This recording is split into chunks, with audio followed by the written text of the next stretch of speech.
Hey, welcome to Revival Town Podcast. I'm Chuck Tate. That's Andy King. You doing all right? You know, we've both been sick. It's been brutal, but I am making it. Are you making it? Yeah, I'm making it. And I know you're listening to this the day after Christmas. This is a show that we did record before Christmas, just so you know. But we're still going to have a bit of a laugh. And today our guest, people are going to love. It's going to be a great show. But you were talking to me about something that I sent to you when we were going back and forth with regards to this whole Spotify thing. We're a part of Anchor, which is a huge like network for podcasters. And every year Spotify, who Anchor is a part of, do these like results on what people listen to, who's listening. I sent it to you and you were like, man, we need to tell people about this. So that's what we're going to do. Yeah, well, you know, I just thought it was cool. I've seen a lot of people posting all their Spotify stats and what have you. And, of course, our guest today has a podcast called the Leadership Drip Podcast. They're 6th season in. It's seasoned, well-produced, well done, great interviews. So we have a real pro on today, which is really cool, a real pro, to Rob Fultz. And, you know, so I was looking at some of the stuff that you sent and thinking, you know what, we're 2 years in of Revival Town Podcast, and we have 2 listeners. We have 2 people that listen now. That's my dad and your dad. Oh yeah, right. So no, so check this out, Andy. This is kind of cool. So, I'm really glad that Spotify. Now, this is obviously just Spotify. We're on Edify Network and Apple Podcasts and Audible and all those. Yeah, anyway. And just to say, with Edify alone, I think we're over 20,000 downloads or something like that just on that network alone. So, I mean, this is just one little bit of what we do. Absolutely, and we love Edify. So glad that we're on that network because I would say Edify almost matches all of our platforms combined on Anchor. Yeah. It's pretty crazy. But okay, on Spotify, we created 2,668 minutes of new content, which is, ready for this, Andy? Yeah. 95%. That's more than 95% of other creators in the religion and spirituality category. And we got talking with Rob about this. Honestly, the key to success, we have people ask us, what's the key to having a successful podcast? And the answer is putting out new content consistently. Consistency. You know, I had so many people tell me, I'm doing a podcast. I want you to come on my podcast. And then in the last, 6 months, they've only released 1 episode. Yeah. And then complain because no one's listening. Right. You got to put out new content every single week. So we put out 95% more content of all other creators in the religion and spirituality category. So that's kind of cool. One episode that attracted a lot of new listeners is Leland Mooring. And I didn't realize this, but a lot of people, that's the first episode that they listen to. Yeah. Yeah. So it spiked that week. I mean, it's bizarre. Some of the stats on that one. The other one that surprised me, not that he's not worth this, but one of the most listened to through it was when we had Stuart Smith on from Delirious. Right. When you think of some of the other folks that we had on, Dallas Jenkins, Alisa Childers, we had a lot of big hitters this year. But for some reason, Stu's story was really hitting. Right. In fact, so Spotify said that our listeners' podcast personality is the devotee. When your fans love a podcast, they really love it. They're quick to support new releases and play their favorite episodes over and over. And I think that's probably what we've heard. We've had a lot of people to text us and message us. Oh, I love this episode. I love that episode. And I've listened to that one. I had, someone told me they've listened to the episode 4 times already. It's like, they know it better than we do. Yeah. But do you ever listen to them, Chuck, after we've done them? Most of the time I do not, because we're putting out new episodes every single Monday. Yeah. We release a new episode every Monday. So sometimes I do, but I don't normally listen all the way through. listen to bits and pieces. And because there's some of the guests we've had, like we had LB, who was one of the founding members of Stephen Furtick's church. For some reason, his episode, it just ministered to me. It jumped out at me. I mean, I found myself taking notes and writing things down, and a lot of people said the same with Gary Snozell. We talked about that with Clem last week. But anyway, so yeah, how about you? Do you listen? I do. And you know what? This is going to sound really crazy.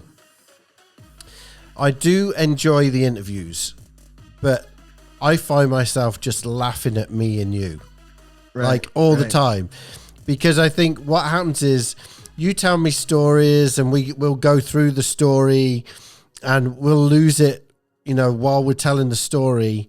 But then there's something about going back and listening to the story with us losing it and laughing along. I mean, the funniest one, I've shared this so many times, but when you talked about falling asleep outside of the Dollar General, like, I was like, that was one of the craziest stories. Who falls asleep while you're waiting to get into a store? Or like when we went to the Chinese, you went in and paid for it, came out without the Chinese. Like, it's just stuff like that people just love about, especially you, Chuck. You've got a wealth of stories like that are amazing. So. Hashtag stuff you can't make up. Oh, man. So check this out. So we usually, I'm bummed today because you're at home recording. I'm at the church office recording. We're usually in the same room, and we always get Chinese for lunch. Oh, yeah. So we did not do that today. So you know what I did? I took a nap in our church nursery. Man, you are such an old man. Is that bad or what? Oh, mate, you must be. But we've been so sick. It's crazy. All right, hey, we got to introduce our guest. But let me tell you this other stat. Revival Town podcast was in the top 20% most shared podcast globally. That is crazy. Top 20%. That's cool. Yeah. So keep sharing, keep telling people about Revival Town. We're gonna this next year coming up, try and get some people on. I was gonna say big names, but you know what? We don't need big names, because a lot of the people that we bring on, it's their story, it's what they're doing, and sometimes they're not even heard about. Right. So yep. We have some more cool stories here in the future. And one last stat: we're in the top 20% of most followed podcast, so that's cool too. That's good. So thank you, guys. That's because you, our listener, are listening. So thank you. We do this for you, and we know that you're going to love our conversation today. Oh yeah, we got a podcast to do. Yes. So why don't you sit back and relax and enjoy this conversation with Rob Fultz. This podcast is part of the Edify Podcast Network. Edify is a faith-inspiring app that brings together thousands of the best Christian podcasts in one place for your listening enjoyment. Cut through the noise and grow your faith by diving into the world's top Christian podcasts today.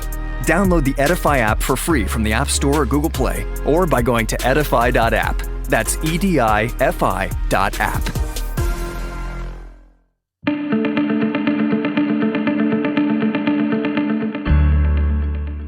Everyone, it's time for another conversation on Revival Town Podcast. Our guest today, Rob Fultz, is the campus pastor at Lee University in Cleveland, Tennessee, and one of the hosts of the Leadership Drip podcast, coffee and conversations for leaders reaching the next generation. Rob has interviewed such leaders like Chad Veach, Chris Brown, Natalie Runion, Candace Payne, Chris Hodges, Daniel Fusco, Derwin Gray, Laney Rene, Beth Moore, John Bevere, and so many more. We're honored to talk to him right now. Rob, welcome to Revival Town. Man, thank you so much. Good to catch up with you guys. Glad to be here. Yeah, man. So we met in Kansas City for something called Global Billy Graham or Digital Billy Graham Summit. Right. Right. And we've obviously I was invited to that by probably mutual friend Matt Brown. And then there's a number of guys there that I met that we've had on, and we've been wanting to get you on. So it's so cool that we can finally sit down and make that happen today. Yeah. So it's exciting. Well, I know we have a lot to talk about with podcasts and Generation Z ministry and being a campus pastor at Lee University. But let's kick off. Just tell us your story. I'd love to hear how you came to faith.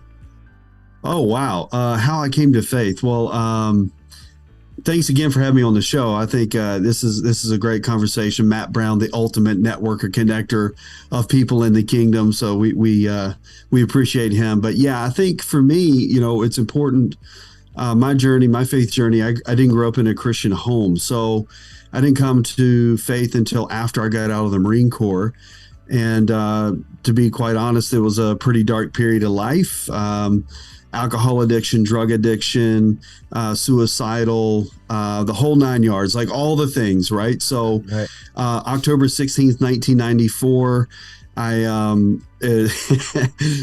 how transparent is the podcast? I needed to get out of town, right? So I needed to get out of town. I was kind of in a bit of trouble. And so I called my mom and said, hey, listen, I need to get out of town. I need to hide for a couple of days. And she said, well, you should go to your grandmother's house, which is so far back in the hollers of West Virginia, they don't even get a radio station. So I'm that's a great idea. Wow, yeah.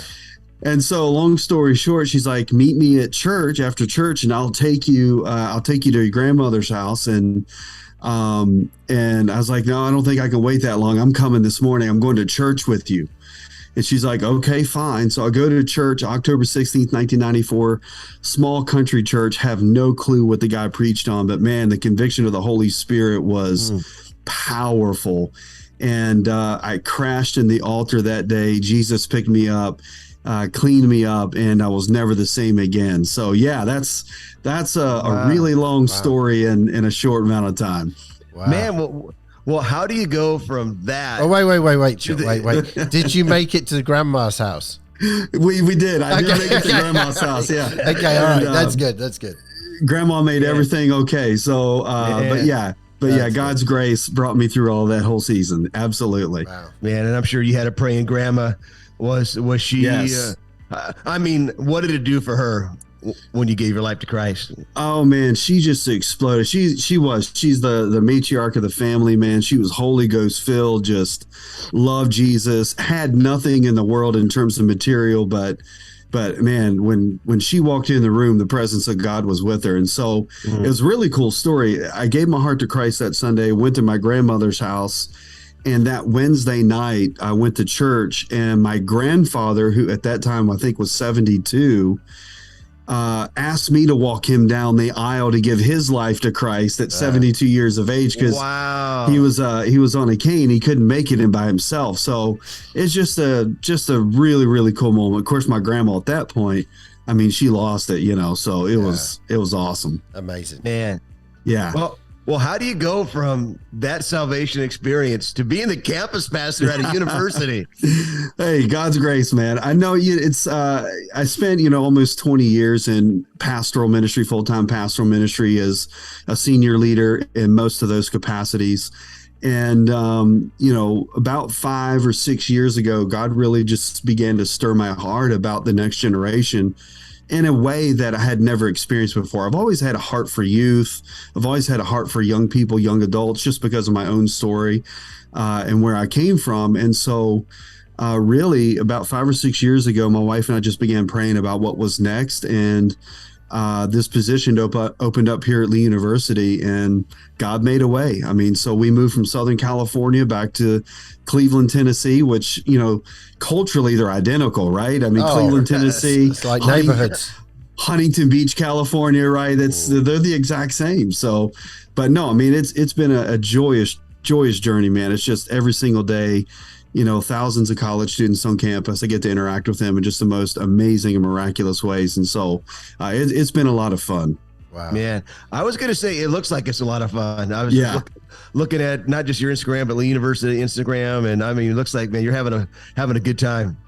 It's full time. It's all on, and they keep you on your toes. So it's awesome, man. Well, we just last week had someone on the podcast who was talking about the importance of the next generation. And this guy that we had on, Clem, who was on last week, he's a bit of a prophetic guy, and obviously through COVID could not travel, but travels extensively. And he was pulling out the things that were identifying churches that made it. that are thriving. and that are thriving. And one of them is the churches that are thriving also invest in the next generation.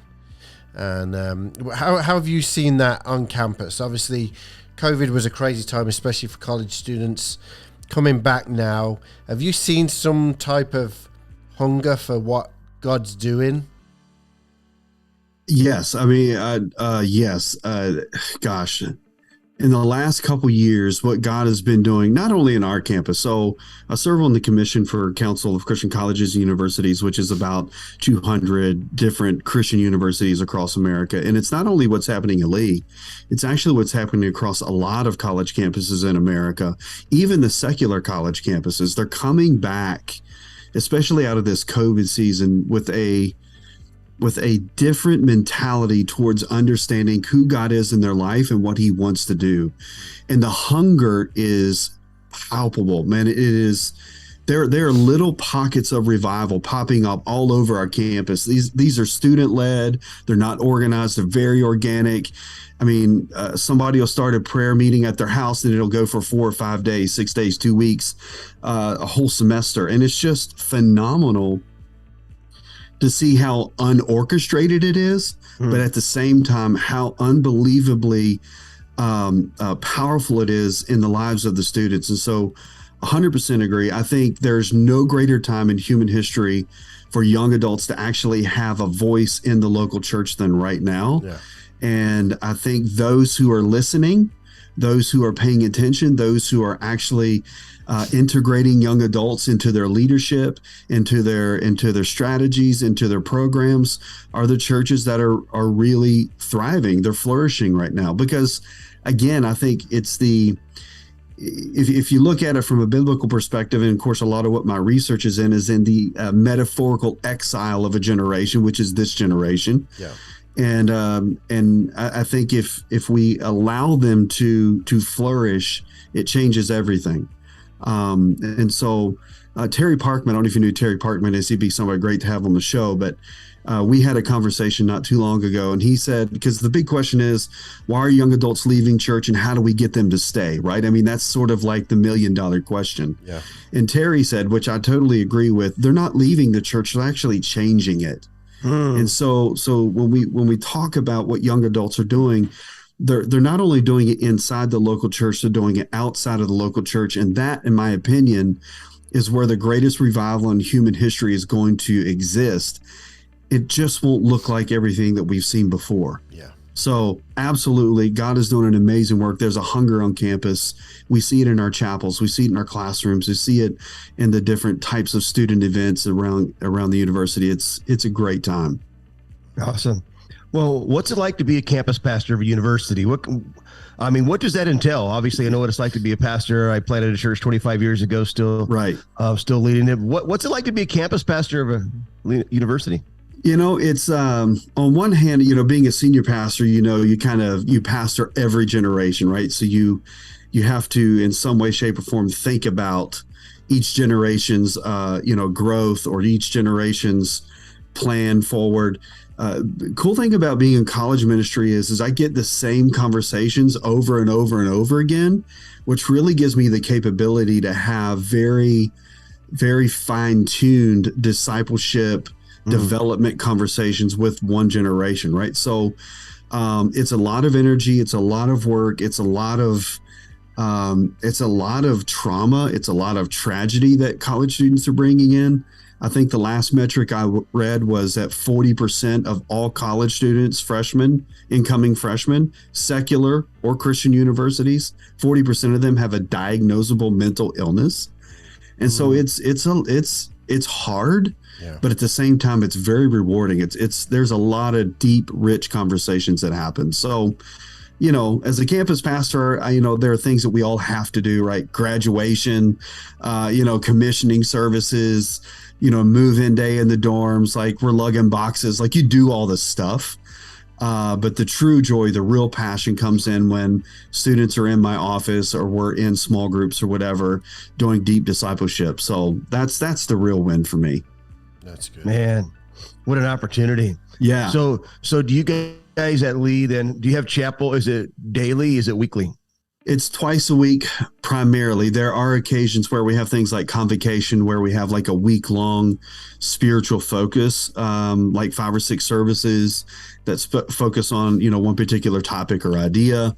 And so those are spiritual emphasis weeks. We have things like Missions Week, where we do sort of both in chapel and outside of chapel, heavy focuses on what it means to live on mission now as a college student, not waiting until later, but letting your life, be on mission now. And so, but yeah, chapel is primarily Tuesdays and Thursdays, and we have a host of different speakers from around the country and on various topics and conversations, and it's good. Right on. So true story, confession, since you were talking about being transparent early. Here we go. So I went to an Assembly of God Bible College, and I missed so many chapels that I got fined $100. And this was back in the late 80s. So I don't even think I told Andy that. You got fined for not going to church? For not going to chapel. Oh, man. Yeah. Well, we have a... Do you guys do that? Yeah. We don't have a monetary system. We have a probation system. So if you get on chapel probation, then you're limited to what you can do with clubs or sports or athletics or whatever. Like, so yeah. Cool. That's pretty cool. Good deal. But shame on you, I guess. Yeah, that's it. Yeah. Who am I doing a podcast with? I was that was my freshman year. I was young. I mean, I was 17. And I was not I was a partier, but what I mean by that is I wasn't out drinking and clubbing, but I was just a clown, I was a comedian and goofing around, staying up all night, not getting sleep. And I wear hearing aids in both of my ears now. I needed them then, but I didn't know it then. So honestly, I had a really hard time waking up. And if my roommates were gone, there's times where I didn't wake up, and then I would be upset, like, oh no, I love chapel. But anyway, it was crazy. Right. Crazy time. But I remember that campus life and spraying a garden hose in the hallway and running and doing slip and slides and just crazy stuff. But that's just normal freshman things, though, right? Like, right. That's not, that's just part of it. This was the last day of college. He did that.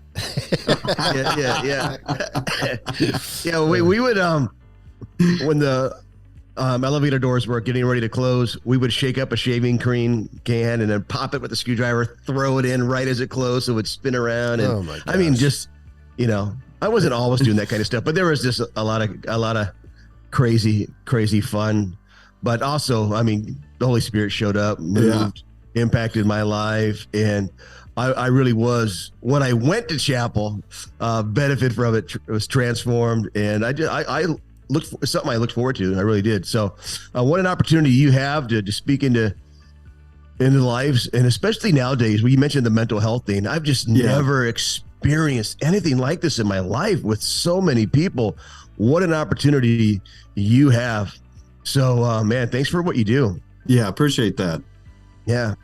Well, Andy, go ahead. Yeah, I was going to say, I obviously, with what you're doing at the college, such knowledge that you have in investing in kids, but then you went and started doing this podcast thing, right? Can you just take us down that road of why podcasting? For us, we'll be honest with you, for us, our podcast, we wanted to do a podcast that would highlight movements of God or people who were making a difference throughout the world, right? So that was, and with Zoom, when everything went crazy with COVID, it made it really easy to connect with people globally and to hear their story.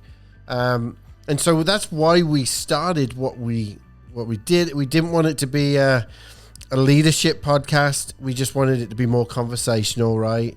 Right. And so for you, when you were looking at, hey, I want to share something in the podcast world, what did you go about in trying to do that? Like, what was your barometer? What were you know what I mean? What was the thing that got you going?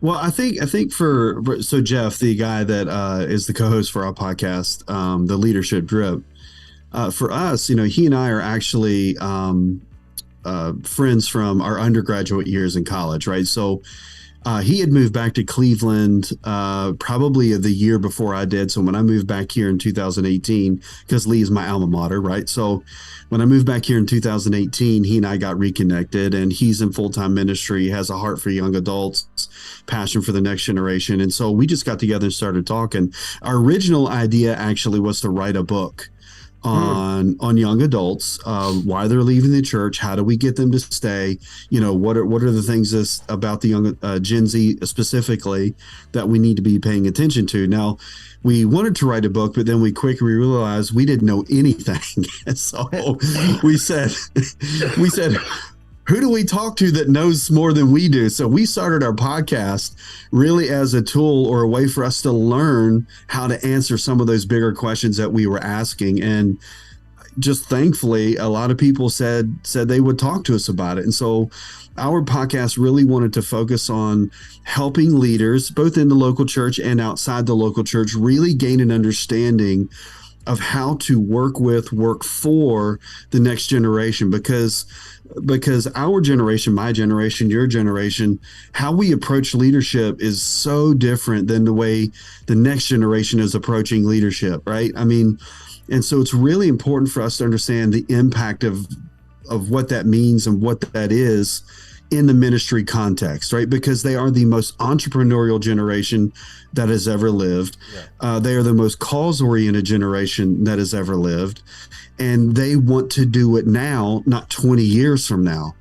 And so this mentality of wait your turn leadership style doesn't work for them. Right. And so we felt this urgency to really learn how to get young adults connected now so that we could both keep them sort of moving towards faith development, local church engagement, ministry calling, so we could do that, but also at the same time, so we could learn how to get out of the way.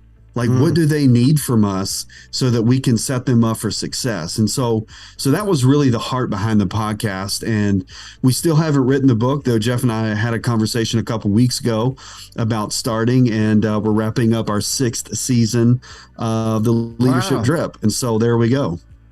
Man.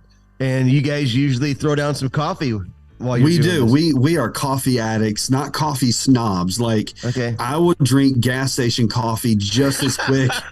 I mean, as a pour over or whatever. It can be bougie or it can be $1.50. I don't really care. Like, I just give me the coffee. And so, are you a black coffee guy or do you do cream? I'm a black coffee guy. On occasion I'll drink the latte or whatever just to switch it up, but mostly I drink black coffee.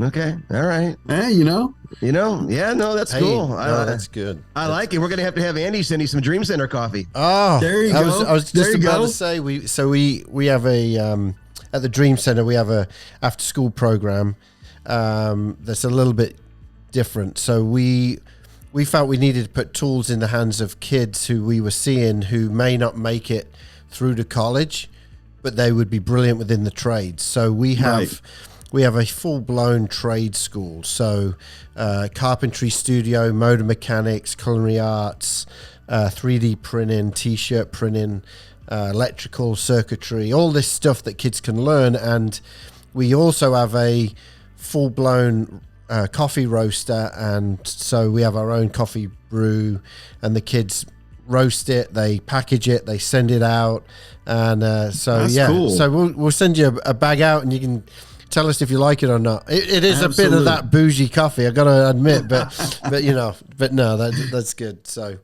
how when you've interviewed people, because we've been doing this 2 years now, and obviously 2.5 years, and obviously now what we're seeing is through COVID, there are some folks we've interviewed twice, right? Literally as you go into COVID and now out of COVID. What has been the sense that you're getting when you interview leaders? What are you feeling from them coming out of COVID and trying to really, for some of them, reestablish themselves? What are you finding their heart is, is it jaded? Is it like, man, I've tried this for years and this is not happening? Or is it there's an excitement? What are you hearing from leaders? Well, I think it's a mixture of all of those things, and I think the leaders who are more on the jaded / desperate spectrum, if I can paint it that way, are the leaders who are desperately trying to play catch up with the generation, right? So there's a recent study that came out that in 2020, only 27% of churches in America had some kind of online platform where people could stream their services, connect online, et cetera. 27%. In 2022, that has jumped to 92%. Right. So wow. I think the churches, the leaders that are in that more desperate / cynical spectrum are the ones who are really trying to play catch up. And my thing is this, and actually, I stole this from Matthew Barnett a long time ago. I've said it so many times, it's mine now. So yeah, there you go, right? Yeah. Take that, Matthew. Believe me, he's probably stole it from someone. That's right. But he said we're actually at the Dream Center. We were doing a service there at Angela's Temple, and he said if you're trying to be relevant, you're already one step behind, and that has stuck with me for probably close to 15 plus years. Yeah. And I think the leaders in the churches who are approaching this generation trying to be relevant are always going to be one step behind. I think we are called to be more revolutionary. And I think the leaders who are excelling, the ones who are flourishing, the ones who are excited, are the ones who are embracing bigger ideas and bigger dreams than they ever thought were possible. I think all of us are trying to understand what that means for systems, programs, strategies, et cetera, right? I think all of us are a little bit upside down in that arena, but I think the ones who before COVID were asking and trying to answer the really hard questions about the next generation are the ones who are excelling post-COVID with the next generation. Mm-hmm. That's good. Yeah. Wow. Well, who are some leaders or authors that you think are coming on the scene that God's gonna use? I mean, like, for example, I listened to the episode of Natalie Runion, and I haven't been real familiar with her, to be honest, until recently. I keep seeing all these raised to stay posts in memes, and I'm like, who is this? Right? Yeah. So I mean, she's got to be up there front and center. Oh yeah, I mean Natalie. I mean, even when we talked to Natalie just a couple months ago, maybe not even a couple months ago.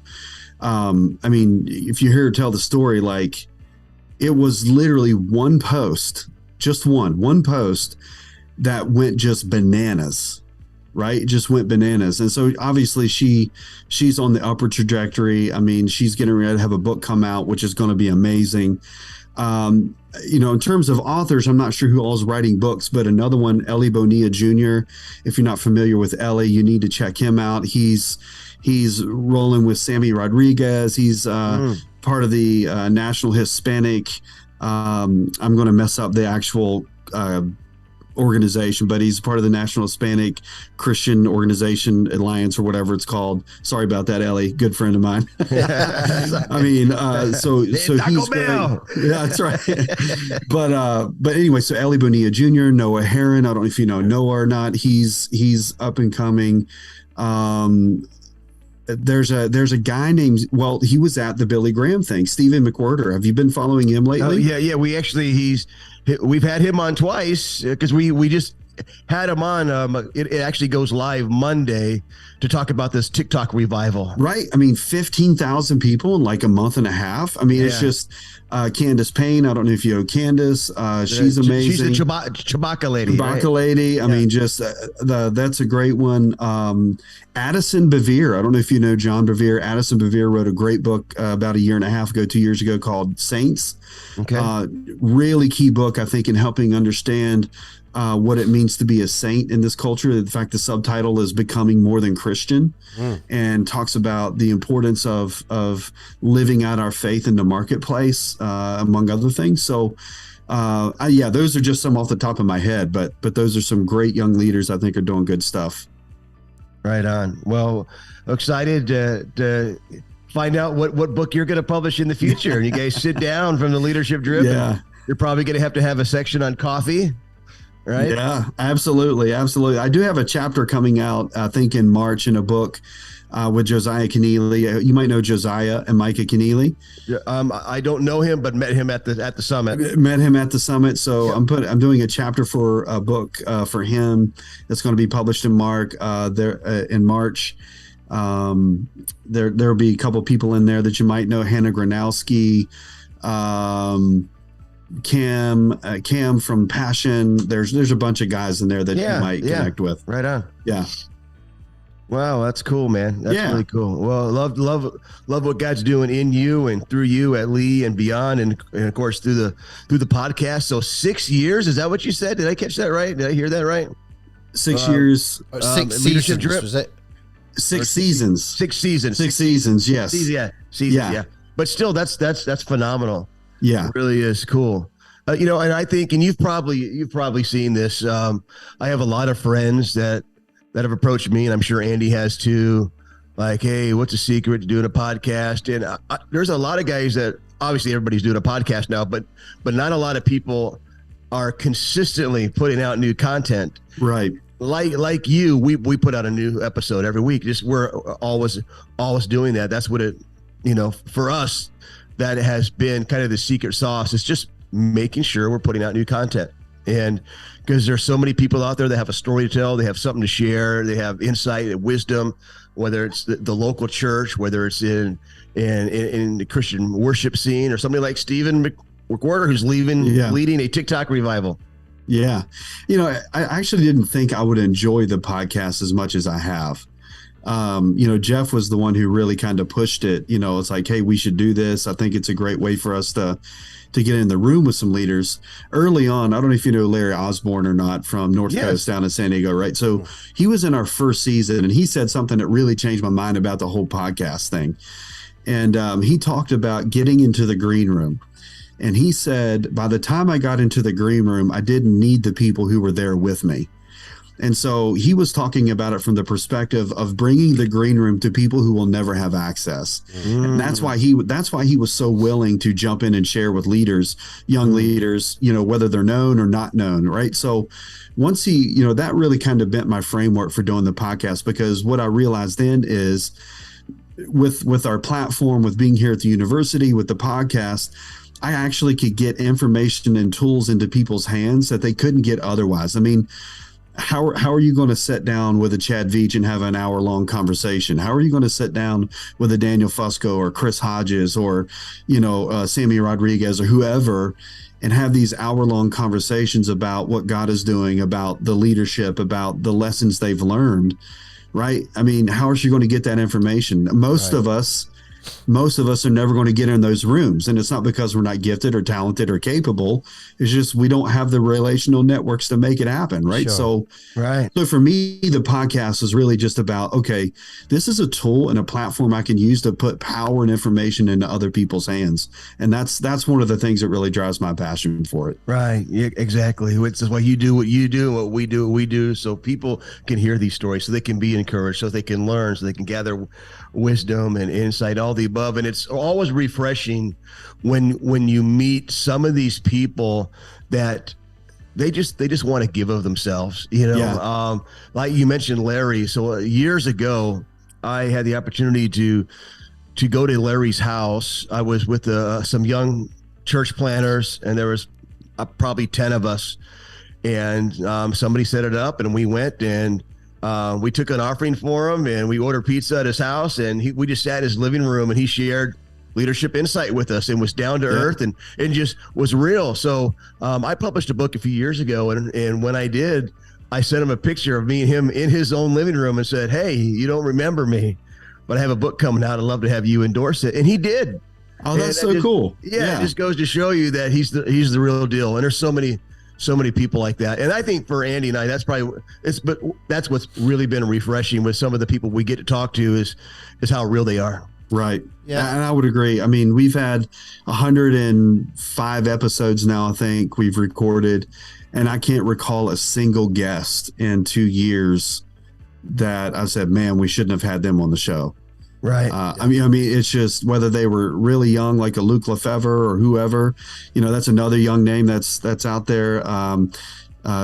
Charlie Hughes. I mean, there's so many of these young guys, whether they were really young or whether these saints, these salty saints, right? Like a Larry Osborne or whoever else. I mean, it's been a lot of fun. So I think as well, I think you mentioned it, the whole green room culture. I think there's a lot of people are just fed up with all that. And so I think when you start sitting down and talking with some of these folks, and for us, just like we've done today, we'll get pretty real with questions. We'll ask, we had one that jumps out and, we're right around Christmas, but just a couple of Christmases ago, we interviewed Amy Grant for a Christmas edition. And, I'll always remember, and I've been friends with Amy for many years, but this was the first time Chuck had ever spoken to Amy at all, and we did it through Zoom, so we were seeing each other as well. And I'll never forget, Chuck does this huge intro, right? Because she's the queen of Christian music, right? And as soon as he got done, she said, "And today I just went and took the trash outside." And it was like, it just totally leveled everything. Throw that out. Throw that out. I'm human. And that's the cool thing about some of the folks. And we've had some folks on, that you can tell, this is the slot you get, let's move on type of thing. But the majority, literally 99% of the people we've had on, we want people to come away going, I never knew that about them guys.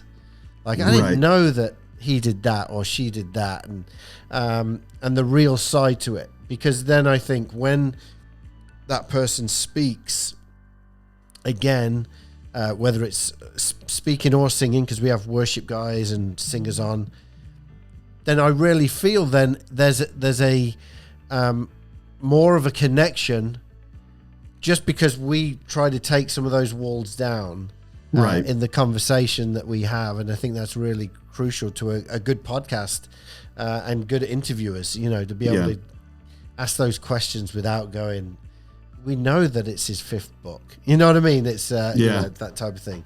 Any surprises for you when you were interviewing? Like when you're talking to people, has there been any conversations and you're like, man, I never knew that, or this is crazy? Yeah, I think get me out of here. Yeah, sorry.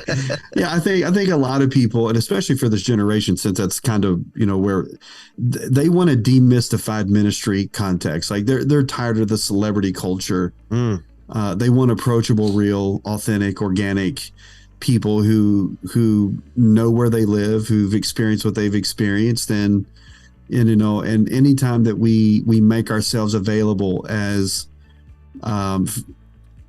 frail humans, I think it's relatable. Frail in the sense of we all make mistakes. We all have a history or a past or a story. We all experience pain. We all take out the trash, right? I've got an oven that's sitting at my house right now, waiting for me to install a new digital board on it when I get home, right? So, right? I'll be praying for you with that one. Thank you.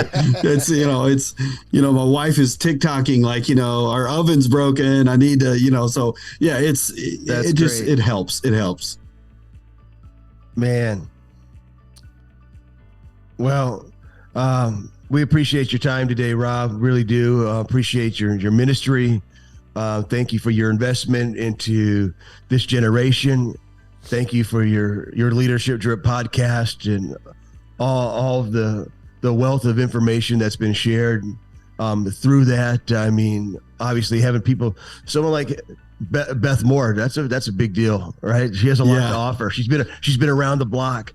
Those are such important conversations, and I'm grateful that you're willing to have those and share them with the world. So can you take a moment for our listeners, and perhaps we have somebody who's in college and they heard your story, being in the Marine Corps and on drugs and alcohol and lost, but thanks to a praying grandma and letting you hide. Through that, finding Jesus. And maybe there's someone right now who's listening, who's struggling, and they're on the fence, and they need that encounter that you've experienced. Can you pray about that? Yeah, absolutely, man. Absolutely. Father, we are just so grateful, Lord, that we don't have to pretend, we don't have to put up false pretenses about who we are in order for you to encounter us where we are. And so, Lord, for anyone that's listening right now that's really struggling with understanding why you would love them, God, I pray that in this moment that the Holy Spirit would just reveal to them that he would just show them your love, that he would just, in the most powerful, in the most personal way, just let them know that they are not so far gone, that they are unreachable, that God, your grace is truly sufficient. God, your mercies are truly new every single day. But God, more importantly, that you have created them for a purpose. You've created them, God, to bring honor and glory to your kingdom, and that you are so willing, God, to step into their hurt, into their pain, into their failures, into their weaknesses, and just be with them and to help them, God, to grow and to know who you are in a deep and personal way.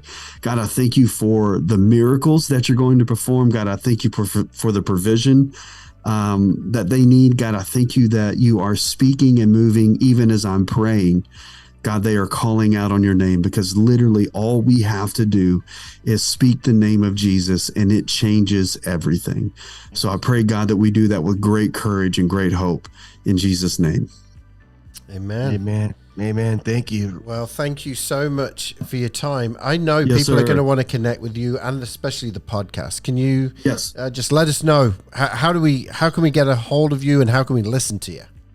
Yes, all my personal socials are at the Rob Fultz, TheRobFultz, at the Rob Fultz. And then the Leadership Drip you can find on Instagram, Spotify, Apple Play, all of that stuff is the Leadership Drip, at the Leadership Drip. Good. Boom. There you go. There you go. There Go you and go. listen. Go and download, Yeah, everyone. Now, we do a thing at the end of every show with anyone that comes on. It's called the Big Three. 3 questions. Got nothing to do really with the conversation. Everything to do with finding out about you. Gotcha. And so, Chuck, you want to start off with the first one? Yeah, so I'm rolling into Cleveland, and you're showing me the campus, and I'm like, "Hey, dude, let's go have a cup of coffee. Let's go talk leadership. Where are you taking me?" I'm taking you to Simple Cafe or Bond Life. They're both award-winning coffee houses. Now, Cleveland is not short on coffee. I can promise you that. Wow. Bond Life or Simple Cafe, they're amazing. Now, Right on. I don't want everyone to know, because most people will think this immediately. We're in Cleveland, Tennessee, correct? Yes. Not Cleveland, Ohio, right? No, Cleveland, Tennessee. Okay. All right. So now, how far is that from Nashville? 2 hours south. South. Okay. All right. Okay. So I lived in Nashville for a time. Absolutely loved the food. Where are you taking me to eat in your neck of the woods? Oh, man. Well, this is not a fair question because I have genres of favorites when it comes to food. I'm a foodie. But I think if you just want Cleveland cuisine, like if you want to experience Cleveland, either taking you to Gardner's Market, where the people and the culture is just phenomenal. The sandwiches are amazing, like New York deli style sandwiches. They're amazing. Or I'm taking you to Jordan's Barbecue for some barbecue to light your world up, man. It is just down home. They cook the pigs right there on site. It's Oh, come on. man. All right. Yeah, Okay. it's Come good. on, Yeah, dude. that's legit right there. That's legit. Yeah. Okay, Chuck. All right, we're going. We're going to do a live podcast from your office. Let's do it. Let's do it. Come on. All right, my question. So you lived in California, and you've Yeah. been in Tennessee now for a number of years. So are you an NFL guy? Like, who do you root for, man? Are you loyal to the California or what? I am a hardcore Pittsburgh Steelers fan. What? Make no apologies. I didn't see that Lifelong. coming. I know. My wife and I just went to a game last week against the Bengals, but they lost. That's okay. But we love Pittsburgh. Love Pittsburgh Steelers. Steel City, Steel Curtain. Let's go all the way. Man. Right on, man. Well, our executive pastor is a diehard Steelers fan as well. So I know that, man, you guys would totally head off. So I grew up, this is just as bad. I'm a diehard Cowboys fan. And the reason I grew up in Phoenix before Phoenix had an NFL team. So back then you were either Cowboys fan or Steelers fan. And I liked both of them because I loved Terry Bradshaw. I liked Roger Staubach. I just was an NFL, as a kid, loved football. But then they played each other. I think it was the 1977 Super Bowl. I could be wrong on the year, but the year they played each other, I had to choose, and I don't know why I just chose the Cowboys, and the Steelers won. But I've been a Cowboy fan ever since. Great choice there. We've got that one ring advantage right now, which I'm holding on to for dear life. The a prized possession on my shelf, which you can see that our listeners can't, but I've got a Big Ben signed Super Bowl right back behind me here. Oh, so, nice. Yeah. Oh, yeah. Wow. Cool. Right on, man. I like Big Ben. That's good.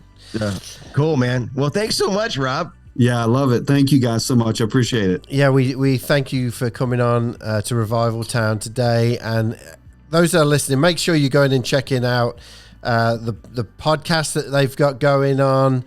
A lot of the guests that we've had on, they've also had on the Leadership Drip. So make sure you're checking that out. And again, download it, subscribe to it. That's right. Listen. Thank you so much for coming on to Revival Town podcast today. Thanks, guys. Appreciate it. Great stuff, Rob. Thank you so much. Oh, man. Man, Leadership Drip, man. Dripping that coffee, dripping that good Jesus juice. But when he said Leadership Drip, I just kept hearing you and looking at you because you were kept wiping your nose because you were like, there's a Leadership Drip. I kept hitting the mute button and blowing my nose, but you didn't hear that. No. Thank God. This has been a rough episode just because feeling so. I mean, you're sucking on your cough drops right now. I'll tell you what. I know. Throwing down our Gatorade. So you know what it is. What a way to finish the year. Way to finish the year. You know what's next, don't you? It is Tate and his mate. Right on. Now, if you're listening for the first time, this is where we are trying to educate you on what words or phrases are used in England that are not used here in America. We have fun with this. I'll be honest with you, I'm running out of them, but we're getting them every week. If you're listening from England and you're like, you haven't done this one yet, just DM me. Let me know. All right, I'll use it. But today is something that I feel Chuck Tate would have experienced. All right. Okay. You would have been used to running from the local plod. Running from the local plot? Plod. Plod. Oh, plod. Yeah. Running from the local plod. Well, I'm going to guess police. Oh, you have got it on the last one of the year. Last one of the yes, for real. Plod is police. Plod. So yeah, because I'm the only one that ever got pulled over by the plod while jogging. Oh, that's right. See, I told you, you can't make these. You can't make them up. Oh man. Oh man, good stuff. I enjoyed doing this with you, mate. And you. And even though we're not in the same room, we'll be back in the same room soon. But again, to everyone who's been listening this year, thank you so much for being a part of this community.